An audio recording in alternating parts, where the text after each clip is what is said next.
in the last, since we've done this, I believe you were in like 4 months ago, something like that. Probably or beginning of the year you came. Beginning of the year? Yeah. Okay. It might have been like maybe it's only been 2 months. I don't know, but a couple things happened. One, I think you had like one of the biggest losses of your career, and then the other thing is you went sober for a little bit. So. Oh yeah. Yeah. Is that still going on? Are you still doing the sober thing? No, I failed. I failed my challenge. Okay, so Yeah. Tell me about the challenge. What was the idea? To spend my 33rd year on the planet dead sober from all substances except caffeine. Mm-hmm. And I made it 2 months. How'd that go?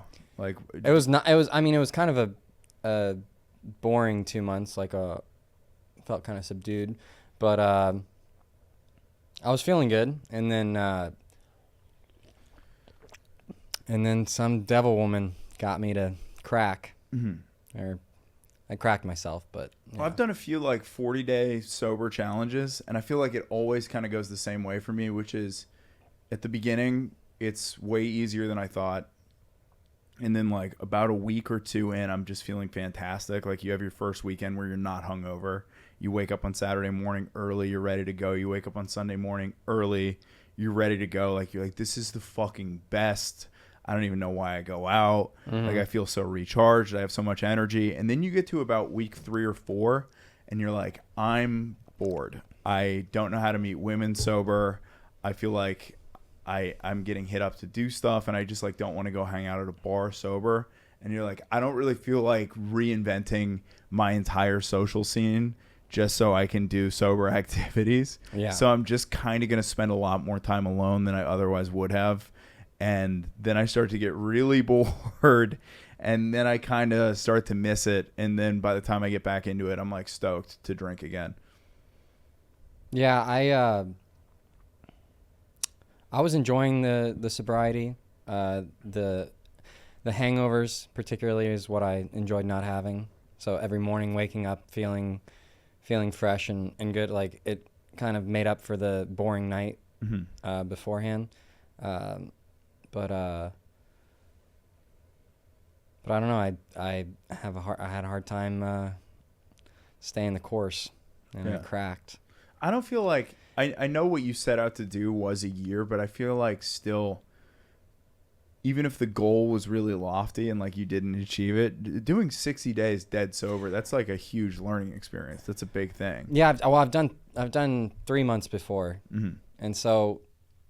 It still feels kind of like a failed attempt because I've done longer. But then, yeah, it is funny that I've had like negative reinforcement start to happen immediately where I commit to being sober and then immediately get just wrecked at work and financially take like the biggest hit of my life. Yeah, so right off the bat, you got sober for a little bit, and then you went in and you lost $100,000 in one game. 150. Jesus, yeah. It was the biggest game of my life, and I got owned. So we talk about, like last time we talked about that the goal of poker is not necessarily to win in one sitting; it's just to play good fundamentals, and then if you play better than everyone else over a long term, like you're gonna win. Yeah, I mean the goal is obviously to make the most money, but do you feel like you played? Do you feel like the issue was that you weren't playing well, or do you feel like it was just bad beat after bad beat? There was a few hands where I think I played them fine and well, and the cards just didn't go my way. I did run extremely poor, but as like a professional, it's hard to not blame yourself. Yeah, that's what I feel like doing. And then when I go back and look at the hands, I could see that there was a few ways that I could have made different decisions to possibly get out of the situation. I still got wildly unlucky, but there's still learning. There's still a lot I could take away from the hands that I could learn from that possibly and do different in the future. Yeah. Yeah. So like when you get beat down for like $150,000, yeah, and you're walking out, like Talk me through like what is that So experience like? it's all relative Mhm. to your bankroll, to how much money you have. Whenever you take a large hit compared to how much you have, it feels like you got run over by a truck. Yeah. And that can be someone losing $2,000 at a 2-5 game at the local card club, and they have, let's say they have $3,000 in their bank. Them losing that $2,000, they're going to feel like they got hit by a truck. Yes. And so it's all relative. And yeah, I mean, I felt like I got run over.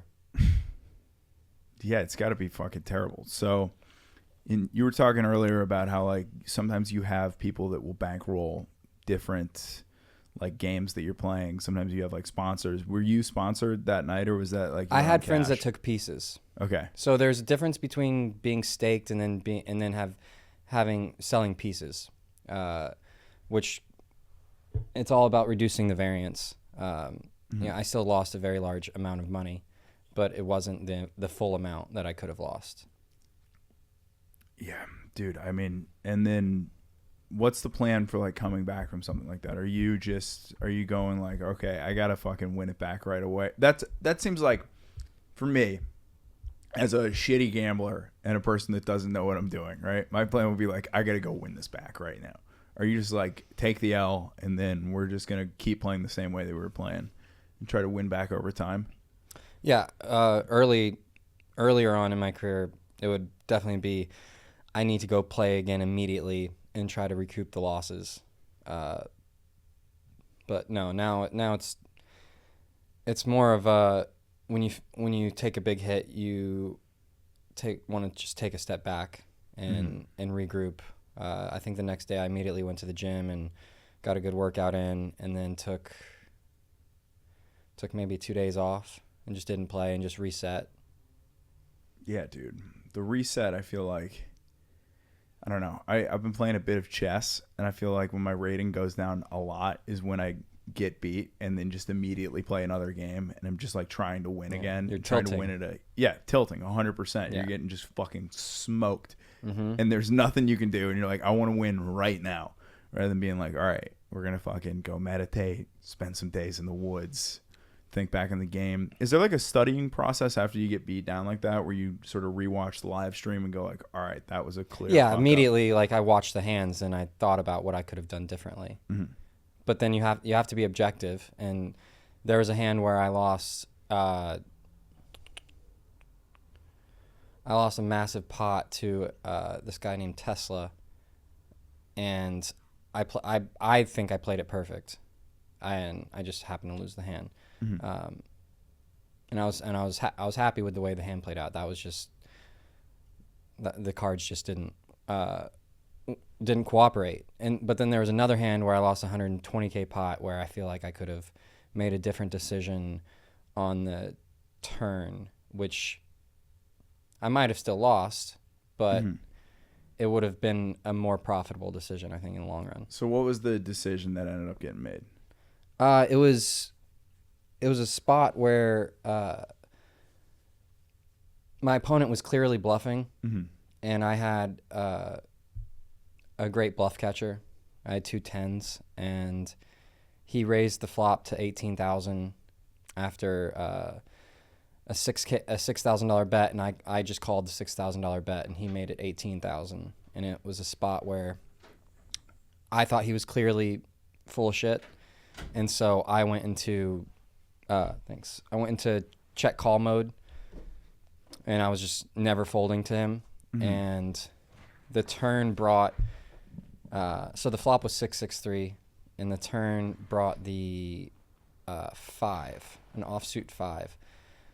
And I checked, and he bet 10,000, and I had $42,000 left in my stack.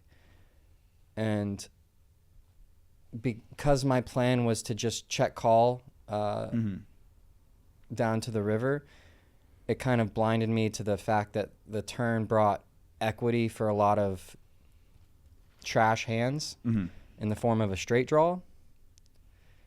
So you were worried. I know this might seem like because there were a 2, 3, and a 5. It was 6-6-3. 6-6-3. So Yeah. you were worried that he could go This might be kind of 4 or 5. confusing for non-poker people. No, I don't think it's confusing at all, because I think a lot of poker people are, the majority of people listening are poker people, and then everyone else understands the basic concept of a straight.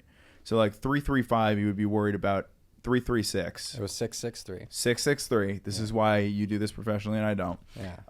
At 6-6-3, he could have a potential straight draw and he could have 3 of a kind, right? And that's the worry. Yeah, there's another dynamic to the whole situation where we were the last 2 people in the Nick game. Mm-hmm. The table was playing the Nick game, which is you get a button, and then you win a hand, and you show your hand, and you get rid of your button. And the last person to win a hand, or that still has their button, has to pay everyone a tax. And so that was another dynamic to the spot where me and him are the last 2 people in this game, where whoever loses this hand is also going to have to pay out thousands of dollars to the rest of the table. So that amplified my thinking that he had air, that he had absolutely nothing. That made me quite certain he had absolutely nothing. Got it. But then again, you have to be nimble and adjust to the cards that come. And when the 5 hits on the turn, it brings a lot of draws to trash hands. And now he could have a 4-7 and beat you. He could have King 4 or Jack 4 or 9-4, or he had to play the hand because we were the last 2 in the Nick game. Mm-hmm. My plan was to just check call down, but now once the turn brings it's called a 4-liner to a straight, or it was 3-liner. It made having a 4 be open-ended to a straight, which made my 2 10s vulnerable. And in hindsight, I think check shoving is more profitable. And so you checked in that situation? I checked. He bet 10,000, and I just called. And then the river came a 7. Got it. Now the odds of a straight are way, way up. Well, my plan was still to call because I thought he just had 2, any random hand. Mm-hmm. And what did he end up having? He had 10-4. Fuck. So you got killed on the river, basically. Yeah. So he flopped nothing, which I was correct. So his raise was on complete air, and I had him. I was a 92%, 93% favorite. So on the flop, you're a 93% favorite. Yeah. You're looking at this and you're going like, okay, I'm just gonna check fold. If we were to talk about that, like that AI poker simulator, would the AI poker simulator have been like, the move here is to... You mean the solver? The solver. So what would the solver have said to do? Just like to raise heavily to get him to fold and take the pot? No. When you're that big of a favorite, the last thing you want your opponent to do is fold. Mm-hmm. Yeah, you want to keep the hands you have beat in the pot. Mm-hmm. And allow them to bluff. So if you had played according to the solver in that situation, you would have lost even more money. No, I lost the max amount. I lost my entire stack. Yeah. Fuck. Yeah. That was the last hand I played that day. So the idea would have been to push more chips in the pot a little bit earlier, I get. So let me ask this. I guess I'm phrasing this wrong. Like, let's say you're not JC, t1000. You are the solver, right? Okay. You've been replaced by an AI in that situation. Okay. How does the AI play that hand? Well, I don't study them that well, so I would imagine that it's tough because the solvers don't equate the Nick game. Yeah. Yeah, that's not factored in. So that kind of changes the whole dynamic of the hand. But in more simple terms, I think there's too much equity denial that I needed to apply on the turn. That's why I should have raised the turn. Yeah. After checking, and he bet 10,000, I can just shove for the 41 total, and then he has to. I'm certainly most likely ahead. But then there's still cards that could come that he could win on, and he's going to have to call off 31,000 more to realize his equity. And instead of denying his equity by shoving, I just called and he got to realize his equity on the river, and then he hit it. Damn. But again, if the river's a deuce, a 3, a 6, a 5, an 8, a 9, a jack, a queen, a king, an ace, I check and he puts me all in, and I call and I catch him bluffing. So yeah, so it kind of sounds like he was playing stupid and you were playing pretty close to fundamentally correct, and then you got fucked because of a river card. Is that around 80% of the time in that spot? I'm going to have the winning hand on the river, and I'm going to check. He's going to bluff, and I'm going to call, and then I'm going to look smart. Mm-hmm. Instead, what happened that 17 or 20% of the time, he hit his equity with the open ender. I check, and he bets, and I call, and I look stupid. And it just happened to be a massive pot. It happened to be $100K difference in your day. Shit happens. Yeah. It's a fickle game. Yeah. It's a fickle game. I'm sure you've had that kick the other way a million times, though, where you've been in that similar situation and you ended up hitting the 80% of the time. Sure. Yeah. Hasn't been for too many 120K pots, but... So it just happened to be the wrong number at the right time. Yeah. Fuck, man. How's the poker been going since then? Were you able to like look at that day and then sort of like adjust accordingly? Yeah, I mean it's all, like I said, it's all relative, and I've been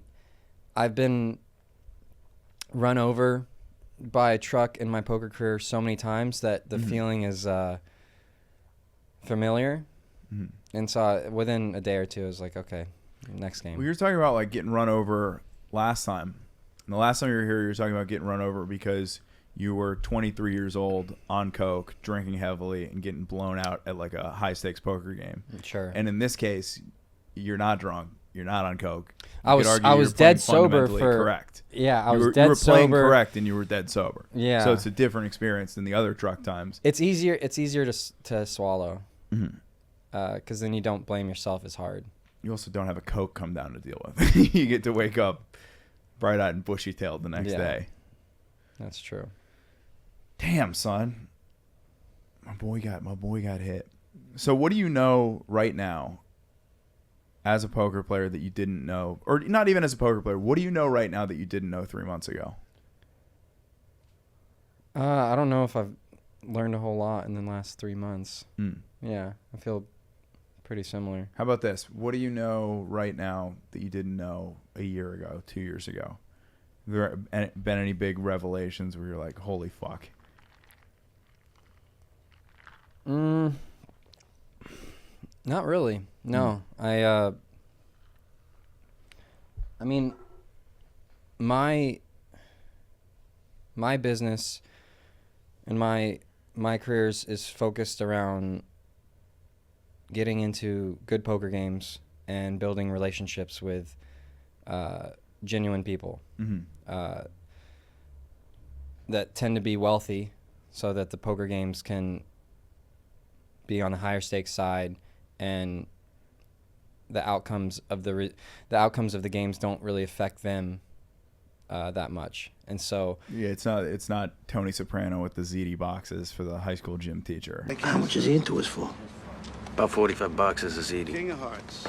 Ace of Hearts. Yeah, the games that I am playing or attempting to get into or play, the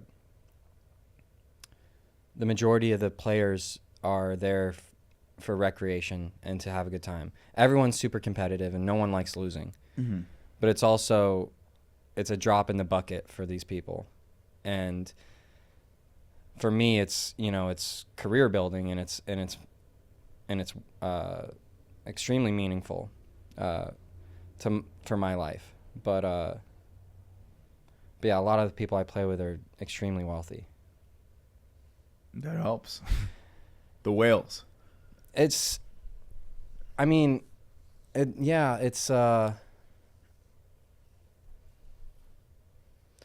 a big advantage, though. Mm-hmm. So I know that it kind of evens the playing field, having more money.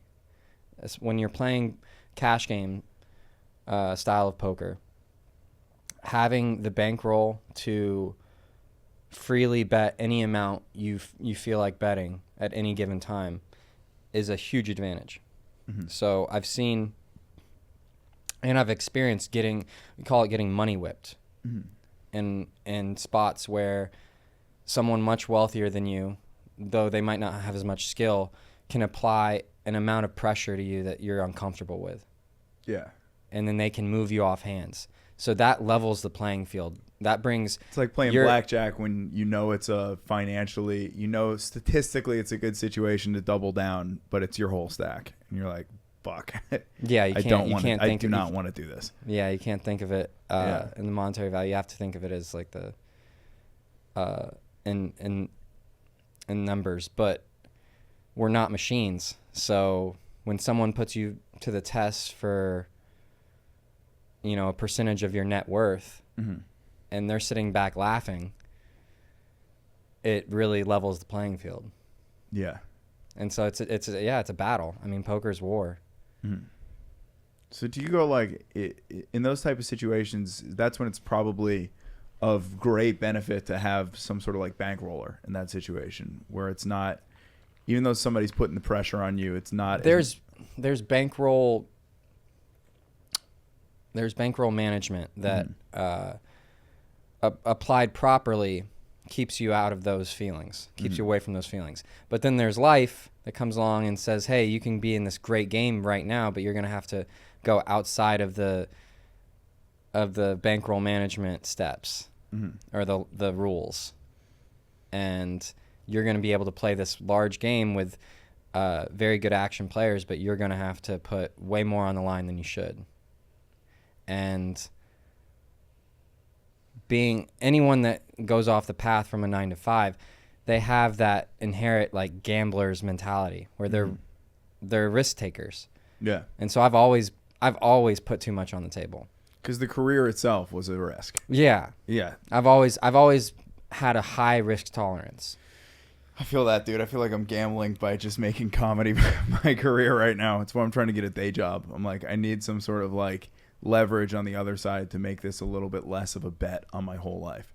Yeah. Because it kind of feels right now like I'm going, okay, I am making a decision to pursue full-time comedy when I have other tricks up my sleeve. I have other skills that I can lean on, that the odds of success are like 90%. And the odds of success in stand-up for me are like 10. It's got to be about love, though. Yeah. Right? Like, what do you love doing? You love comedy, right? I do love doing it. So you should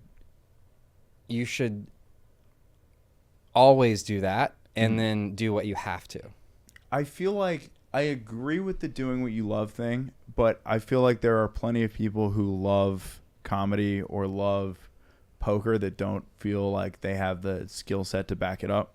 Like, let's say you were talking to somebody where this guy is obsessed with poker, loves it. He's been watching the World Series of Poker since he was 6, and it's his favorite thing, but he's got an IQ of 98, and he's not a really good problem solver. That's not a good career path choice for that guy, right? I mean, you would hope that you have some sort of positive reinforcement or an experience along the way that keeps you going. What I'm saying is, like, passion is one thing. I'm saying for you, if you were still doing open mics at this point and you never opened for any big names and you never made $1 in comedy and your shows were empty, and if that were the case, you might at this point be like, all right, maybe this isn't for me. But you've had enough positive reinforcement experiences where you've opened for big names, your shows have been selling out, you've been putting some money in your pocket through comedy. Yeah. These are like, you're like, okay, this can grow. Like, this is positive. That should keep you going because those are signs that you're on the right track. Yes. 100%. And I feel like so if you never get those signs, like for me, there were signs of like I finally cracked in and I won a tournament when I was 25, and then and then I started winning more consistently. But I mean, that took 6-7 years to get to. So there's a lot of times where I felt like quitting. But yeah, if you're pursuing something for 5 or 10 years and nothing's happening, it might, I don't know. It would might be time extremely disheartening. I mean, I was listening to, what's his name? The guy who runs Alex Hormozi's podcast. And he was talking about how a lot of people that are really successful at something early on in their careers, within like just almost right off the bat, have some sort of like validating experience. That keeps them on the path. Experience. Sure. So like, in stand up for me, I would say like 2 years in, it was getting to open for Stanhope. Like that was fucking huge. That's wild. And then like a year in, it was going down and doing those shitty Broadway comedy contests, but like making the finals as like a 9-month, 1 year comic. Yeah, I hadn't even been doing comedy for a year at this point. I was 9 months into stand up, and I was going like 10th out of 120. Granted, these weren't like the most powerful comedians in the world. These were like open micers, but I was coming. It was actually top five out of like 120 early on, just being like, all right, I think I have something here. Yeah, like I think I have a skill set that like is going to translate for sure. Then at that point, it's 100% mental, and it's about never giving up. Yeah, because once you know you have it, which a lot of people have it, and then they quit, they give up. Yeah, it's like that in golf. The difference between the guys that make it on tour and the guys that don't is they just never gave up. Well, there's part of me that thinks about that, and then there's part of me as I'm like trying to get back into programming, where I'm solving these problems online, and I'm like, I'm clearly like really good at this. Like there's these like algorithms that I'm cracking, and I'm like, okay, I'm impressing myself as I'm doing this. I'm like, this is fucking crazy that I figured that out. Like after you finish one of them, you go like, I can't believe I did that. Can't believe it. And I'm trying to like equate it to stand up, where I'm like, okay, if this was stand up, would this like present itself as a false flag? And I might be overthinking this, but I'm solving these problems where I'm like a top 5% problem solver, maybe top 1% problem solver on these types of equations. But in order to make it in the stand-up world, you need to be like a top 0.1%er. And so could it be a false flag where you see someone and they go in and they're like consistently winning in poker at their local game, right? And they're clearly very good, and they're clearly very smart, but the level of smart and good that you need to be a pro, they're just not hitting that number. Like it's just not within their range of possibility. You think I'm overthinking that? Or no? I mean, you have to leave room to evolve and to get to that point. Like you're not just going to get to the top 10th percentile or 1/10 of a percent in comedy. You're not just there and then someone's waiting to recognize you. It's that you're building towards that point through all the experiences of your shows and building up to an hour. But like you're not going to be the same comic in 5 years. You're going to be on a completely different plane. Yeah, it's a great point. So you're building towards that, and you have the foundation. You have the foundation to get there, but you have to keep going. The amount you have to keep putting in the work. Yeah, it just takes years and years. It's just scary because every year you get a little bit older, and you're like, all right, fuck, I'm a little bit more deep in the game. Yeah. And then you look at other areas of your life, like relationships and shit, and you're like, all right, I've kind of neglected that. Like I've got great bros, some of which I don't see enough. We got to get back in the sauna. But dude, but then you look at it and you're like, all right, when it comes to like relationships with women, I've clearly like neglected that part of my life and haven't put enough eggs in that basket. And I'm like, I don't know. I think as I go down the next 5 years, I think it's going to be a reminder of like, I need to go hard in the paint at this, but I also need to like stop blowing off other parts of my life. Like the health shit, need to go a little bit heavier on that. Cause I'm lifting weights, but I'm also drinking like a fucking degenerate and eating Taco Bell 4 days a week. So that's not great. I had a Taco Bell night in Florida. Don't even remember eating the tacos. Just woke up the next morning and everything was gone. Like the wrappers. So I think it was like a $25 order. I just crushed it. So sick, dude. Blacked out. The app has a phenomenal deal right now. $5.99, you get a fucking whatever. We're not doing this. I'm not doing a $5.99 plug. You don't want to do a Taco Bell commercial? No. Brandon, did you have any like early on green flags for stand up where you're like, oh fuck, this is like this could work?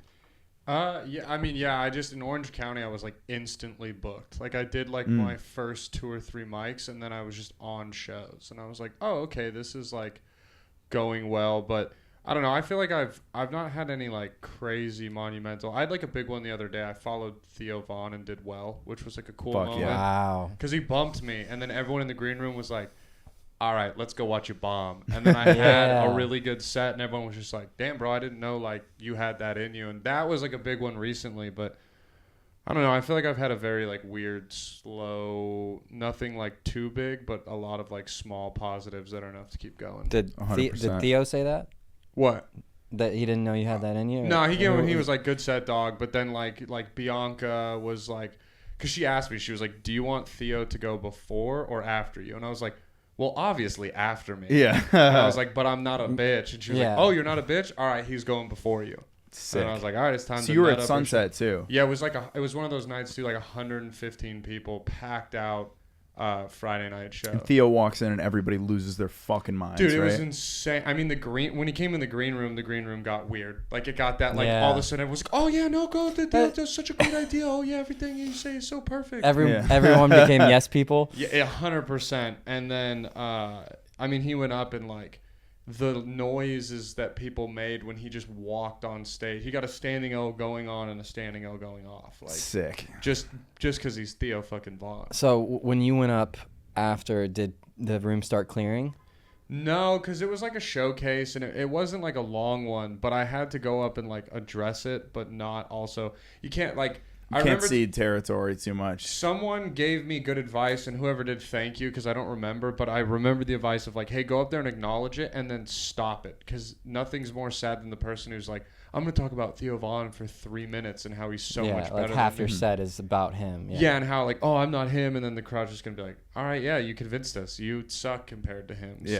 So I went up, did a little riff, roasted him, it got a big pop, and I was like, all right, let's get into fucking material. Let's go. Yeah, it was fun.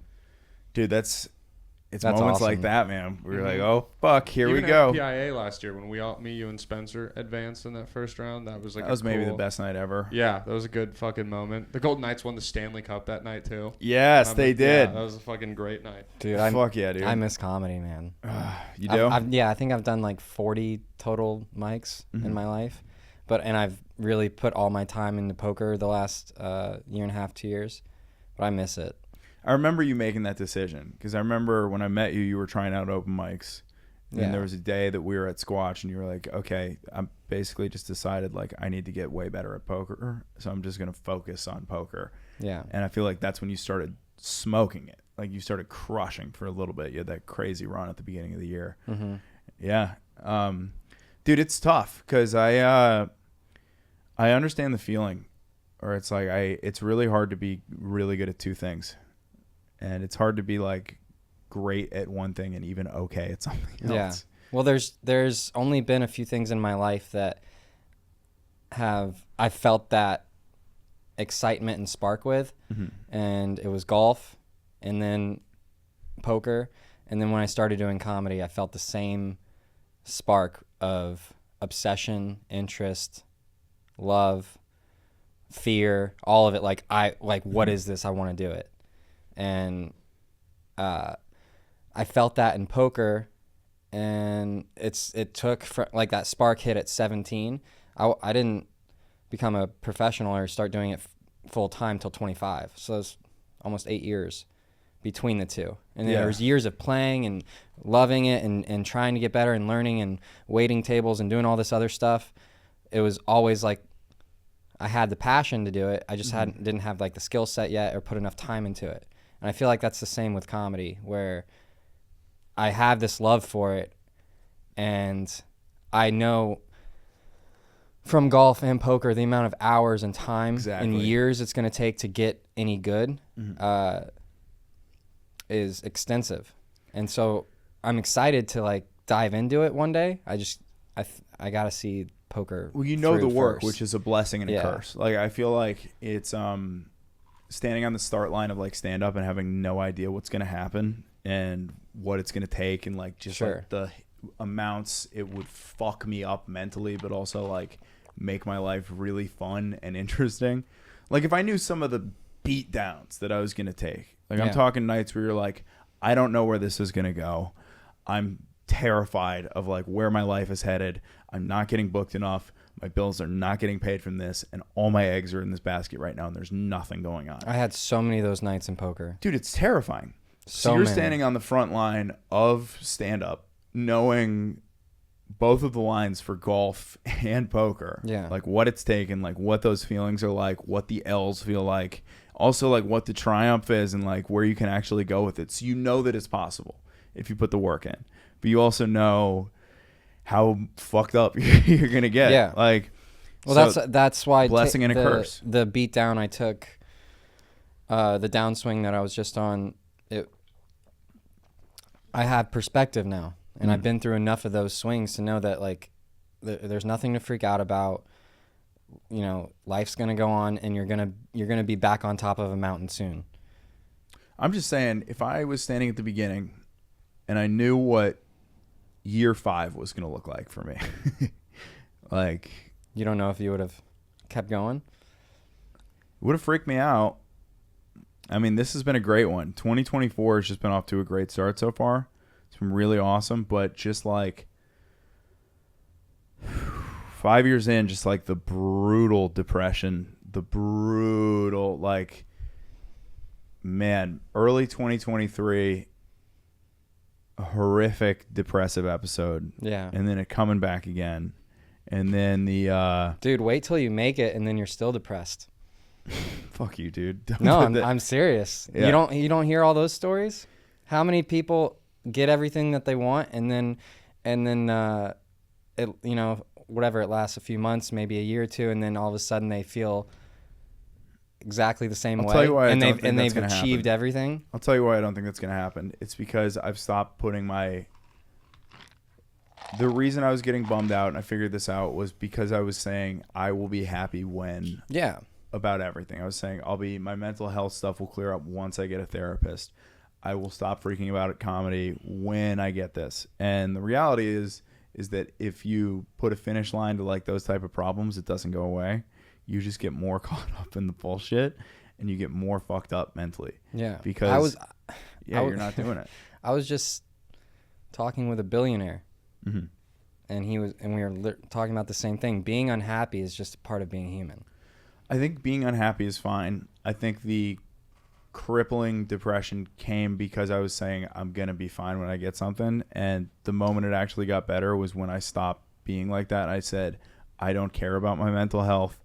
I just am going to work really hard. And I started like actually liking the work. I started like being like, okay, this is my life as a comic. Like I enjoy walking around and thinking about new bits. I enjoy coming up with new material. I enjoy going to the open mic and seeing what's going to happen. That's when it started being like, okay, this is fun again, rather than being like, I just need to get through the next 3 years, and then you're just going to get through the 3 years and it's going to be another 3. So that's like the wrong attitude to have, which I feel like, I don't know, man, you've actually had some success at poker. Like how is mentally it felt? Well, that's it. I mean, it feels good for a short amount of time, and then life just hits you in the face again. It doesn't really it doesn't validate you for very long. Mm-hmm. And then immediately, like, you still wake up and kind of feel, you know, like you need to prove something, or like you haven't really done shit. Like it's like this forever moving object Mm-hmm. that you can't really like grasp. You can't get a hold of it. Yeah, it's constantly moving. I feel like that's good because it keeps you motivated to just like, all right, I need to achieve this. You know, this is the gold star that I'm trying to get, but it's also bad because the goalposts keep moving. Yeah, I mean our society, in particular, we're all conditioned to attach our value to our net worth and how much money you have. Yeah, because that equals your success. Well, in that And case, so, it's like, been a you're rough couple of years. Yeah, so I mean, I see it everywhere where yourself, including me, I see it in myself all the time where my self-value, my value of myself will rise and fall with my success or monetary, my money. And going through enough ups and downs financially wise to see how I keep attaching my value to my money. And then the work for me now is to like detach from that and to just sit back and watch and attempt to be in a stable place with myself on my self-value and my worth as a person, because I mean, like we said before in the last one, like I've been broke so many times and then had, a good amount of money. It's been a roller coaster. Yeah, dude. But I think in your heart you're still the same person whether you're, broke or on top of the mountain. Mm-hmm. I feel that. It definitely feels good to be riding the high, for sure. Sure. Which is like, I feel like a lot of the positives that I've gotten over the last few months, one of the reasons I've been feeling pretty good is because I feel like I've been kind of validated career-wise in a lot of different ways. I feel like things have like started going well. And I'm starting to get things that like I just like wouldn't have gotten last year. But man, dude, I mean, yeah, I just like think what would happen if that got sucked away? Like how would I be able to feel like myself if I was losing, if I was just getting on stage and getting blown out every night. Yeah.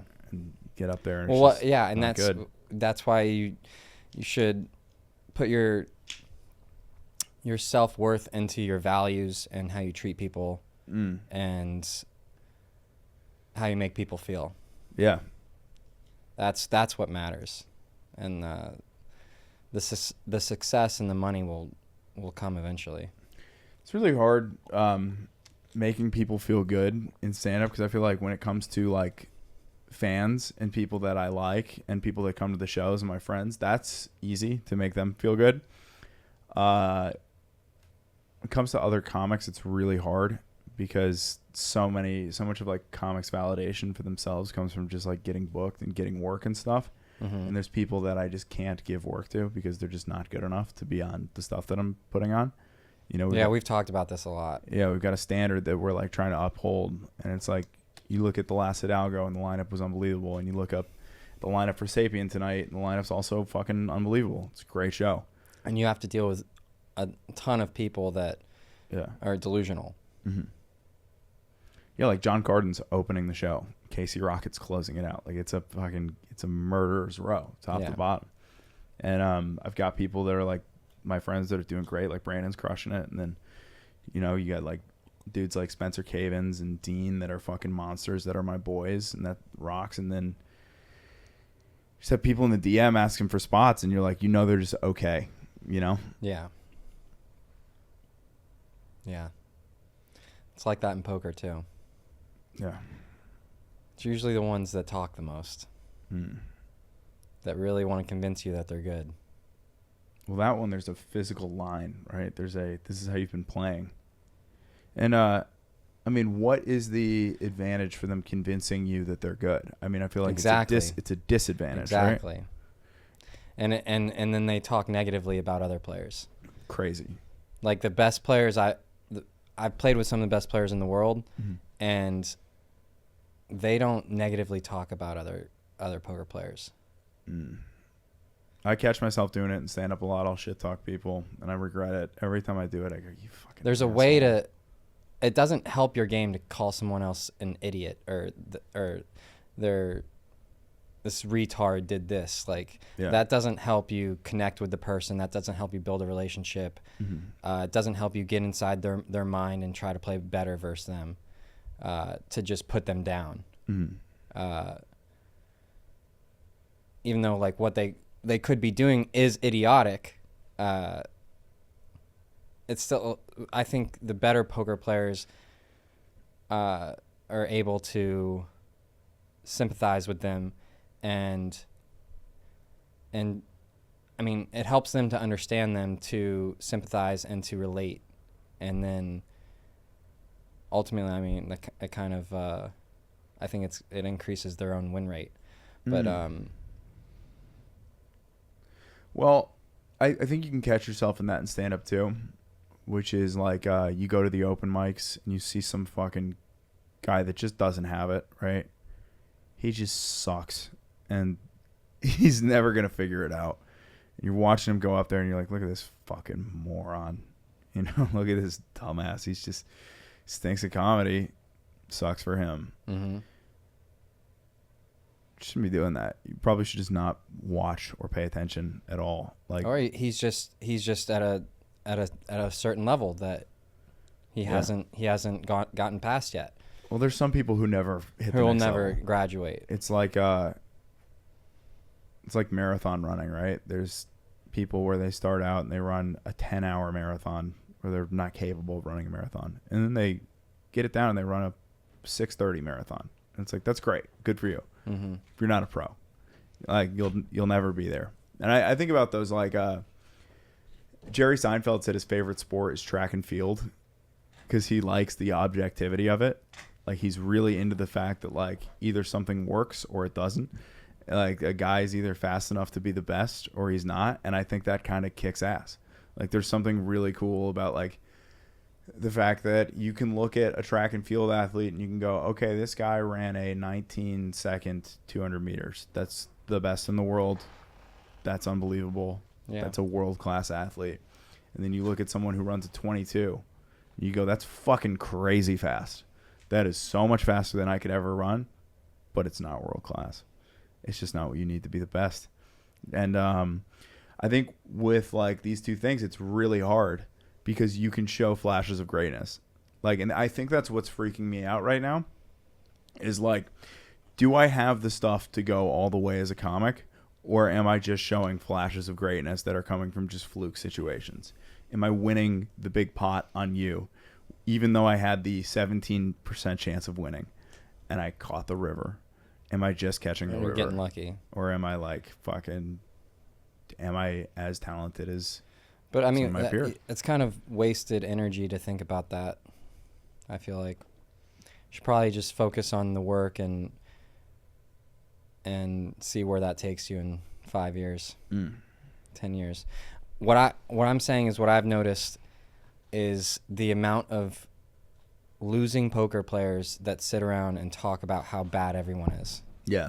That is a common trend. That's the common relation between losing poker players that aren't profitable, that aren't making it in the industry. They just want to sit around and talk about how bad other people are. Well, it's what you do at open mics too, right? Right, Brandon? Like, whereas like winning poker players, yeah, like the successful ones that I've been around, they sit around and they discuss ideas on how to play hands better. Louis C.K. is not sitting around talking about who the bad open micers are. But if you go to the bad open mics, Brandon, what are bad open micers talking about at open mics? They're talking shit about the other open micers. Yeah, it's just it's wasted energy.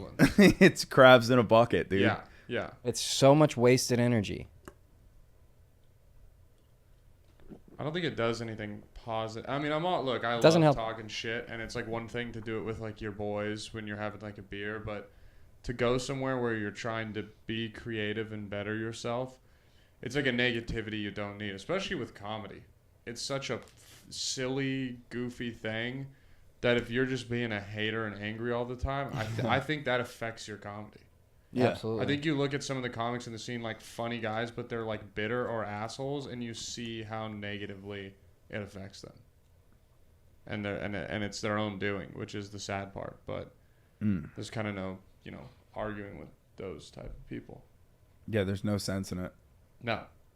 Yeah, you're spending time that you could be using to internalize and like think about your own game and trying to improve yourself, whether it's your act or your play on the poker table, and you're using it just bashing and condemning other people's play. And it's so much wasted energy. I'll get caught up in it here and there.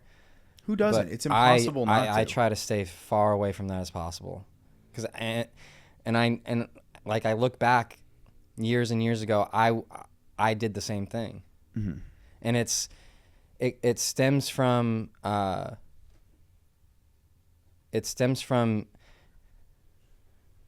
needing validation and wanting to prove that you're like really good, or that you're seeking validation for yourself. Where it's like you want to tell people you want to show people how good you are and how bad these people are. Whereas like the good people don't need that validation. They have like the self-confidence or the self-belief already there. Yeah. So they don't need to put people down to feel like put on a pedestal. Well, there is this thing on YouTube right now. It's getting massive, where it's just people that talk shit on big comedians. And there's a few like recurring characters, but it's just YouTube videos about why Bert Kreischer sucks, why Brendan Schaub sucks, why Tom Segura sucks. And you can get caught up watching, and there's even videos about like why Rogan sucks. Like they're just people talking about like how bad these comics are. Who are the people talking? Exactly the point. A lot of them are failed open micers. And you watch these videos, and they've racked up hundreds of thousands of subs. And you'll start watching these videos, and you go, yeah, you know, that joke does suck. That's a fucking terrible bit. I could have thought of that when I was 3 years in. That's fucking garbage. And then you watch it, and you really think about why you're watching it, and it's pornography, basically.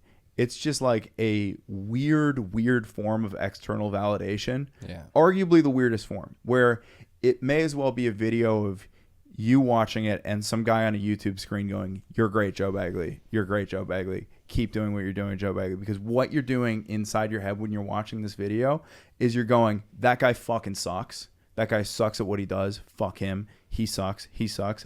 And behind he sucks is I don't. Yeah, right? That's actually what the thought loop is. Yeah, are these guys that are commenting, are they filling theaters? Are they filling rooms? Are they selling out arenas? Like, yeah. Who are they? They're not doing shit. They're posting negativity on the internet. Yeah, like, dude, like I think about myself, and I'll be like watching this, and I'll be like, yeah, dude, fuck him. But then at the same time, I'm like, I make fucking less than 20 G's a year doing stand-up, and I have a bad rash right now. So I'm like, what? You can barely afford your cream for your rash. Yeah, dude. It's fucking garbage. Yeah, but let me go make fun of this fucking world famous comedian. That'll help.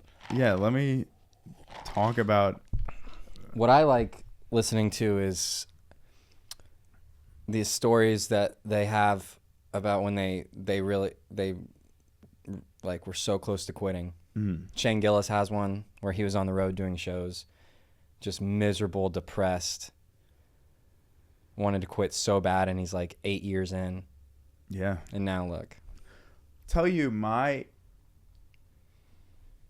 a moment where I got really, really down was during the pandemic. I had all those videos go viral right before early 2020, and I hadn't capitalized. And I had convinced a couple clubs to give me headlining weekends. And the first one that I did, I brought my friends, and they all came out, and we had a great time, and we got fucked up. And on the second one, I got to this hotel room, and I'm headlining a weekend for the second time in my life. And I kind of just realized that I was just going to be sitting alone in these hotel rooms all day, and that I couldn't really move tickets. And I'm just like, this is the dream. I'm like, I'm headlining the clubs. This is me headlining the clubs, and there's no one to share it with. Luckily, my opener, Drew Shingen, ended up being the fucking man, and we had a great time together. So you're saying a few years prior, that was your your dream. Yeah.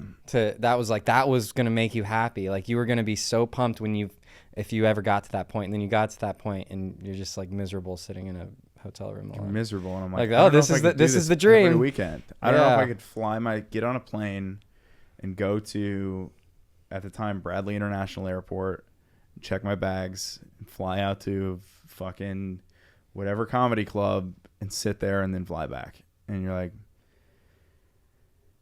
man, I'm fucking sad, you know? And then you start thinking about like why you got into it, and then the way that I have kind of got out of it was like the thing that I enjoy is not getting to do that. The thing that I enjoy is just the act of being a comedian and doing the work is really fun. And at that point, it was the middle of the pandemic, so I'm just at my parents' house in Connecticut. There is no being a comedian. There's just I play dress up as a comedian for 5 shows on a weekend and then go back to Connecticut and grow vegetables. Like it sounds like some of the more enjoyable moments were the daydreaming about what it could be. Yeah, I mean the daydreaming is really fun. I mean, do you ever get caught up in that in poker where you're like, this is fucking like, dude, I'm gonna win. I'm gonna put the bracelet on. Yeah, in the past, I definitely have. I've already started taking like certain steps that are cool to see, like playing higher stakes, playing on live broadcasted games with like huge audiences, the games that I used to just watch. So I can, and now like the goal keeps moving further and further to bigger and bigger games. And it's exciting to kind of be strapped on and there's riding the wave. There's a Chris Williamson quote, which is you've already achieved things that you thought would make you happy. Yeah, which is it. And that's like sort of a depressing note to end on, but I'm having a great time doing this right now. I'm legitimately enjoying it. Are you enjoying playing poker? Yes, right now? Fuck I am. Yeah. Okay. I am. Even the massive losses, you got to take the good with the bad. You seem like you're in a much better spot than when I sat with you in the sauna a month and a half ago, whenever that was. You remember that? Yeah. Yeah. Yeah, it was almost like the sobriety was making me sad. But let's go get fucked up, boys. Yeah, let's go. All right, well, that's it. That's all the pod. Cool. Dude, thank you so much for coming back. You're our first repeat guest of the pod. You're my fucking boy, so thanks for doing it, man. Sweet, man. Yeah.